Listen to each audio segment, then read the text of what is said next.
டேய், நீங்க சோத்தை தான் திங்கிறீங்களா இல்ல வேற ஏதாவது திங்கிறீங்களாடா? இப்ப என்னடா கொஞ்ச நாளைக்கு முன்னாடி லோட்டஸ் கேம்னு ஒன்று ப்ரமோட் பண்ணி அது கவர்மெண்ட்ல பேன் பண்ணியிருக்காங்கன்னு சொல்லிட்டு இப்போ புதுசா ஒன்று வந்திருக்கான்.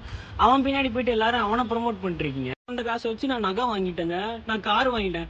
சத்தியமா சொல்லுங்க, 1 கிலோ தங்கம் வாங்கினேன்றான், ஒரு கார் வாங்கினேன்றான். ஏன்டா ஒரு காரு செகண்ட்ல வாங்கினா கூட 2 லட்ச ரூபா வேண்டா? 2 லட்ச ரூபாய் அந்த ஆப்ல சம்பாதிக்க முடியுமாடா? கொஞ்சம் கூட என்னடா டே, ரோட்ல இருக்க தெருநாய் கூட திருடியோ இல்ல அடுத்தவன் வயிற்றுல இருக்கிறதோ புடுங்கி சாப்பிடாதுடா, கிடைக்கிறது தான் திருட்டு உயிர் வாழும். நீங்க என்னடா அடுத்தவன் வயிற்றுல அடிச்சு சம்பாதிக்கணும்னு நினைக்கிறீங்க? உங்க வயிறு நிறைஞ்சா போதும், அடுத்தவன் எப்படி போனா அதெல்லாம் உங்களுக்கு கவலை இல்லை, அப்படிதானே? ஒன்னு சொல்லுங்கடா, உங்க ஃபாலோவர்ஸ் லிஸ்ட்ல 1 லட்சம் பேர் இருக்கானுங்க.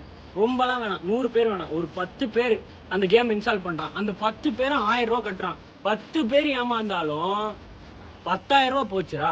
உங்க யாருனாலும் அந்த காசு திருப்பி கொடுக்க முடியும். இந்த ஆப்பை டெவலப் பண்றவன் கேவலமான ஆளுன்னு நினைச்சா அந்த காசை வாங்கிட்டு ப்ரமோட் பண்ற நீ கேடு கெட்டவனா இருக்கியடா. 10,000 பேர் ஃபாலோ பண்ணி இருக்கிறனா கூட 10,000 பேருன்றது சாதாரண விஷயம் கிடையாது. 10,000 பேரை ஒரு ஸ்டேடியம்ல நிப்பாட்டி பாருங்க, அவ்வளோ பேர் இருப்பான். அவ்வளோ பேர் நம்பி உங்களை ஃபாலோ பண்றாங்கன்னா அவங்களுக்கு ஏன்டா நீங்க இவ்வளவு கேவலமான ஒரு ஏமாத்துறீங்க? நீங்க பண்றதெல்லாம் ஒரு பச்சை துரோகம்.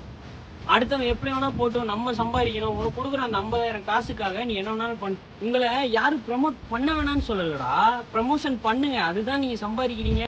ப்ரமோஷன் பண்ணுங்க, தப்பு கிடையாது.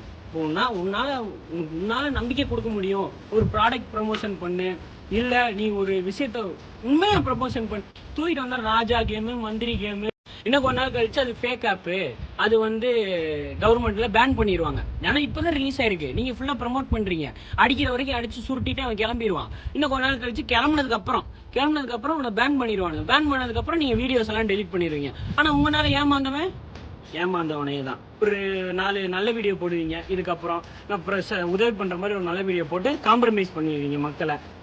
கேவலவாதீங்கடா நீங்க எல்லாம். இப்பெல்லாம் பண்ணாதீங்கடா டே. என்ன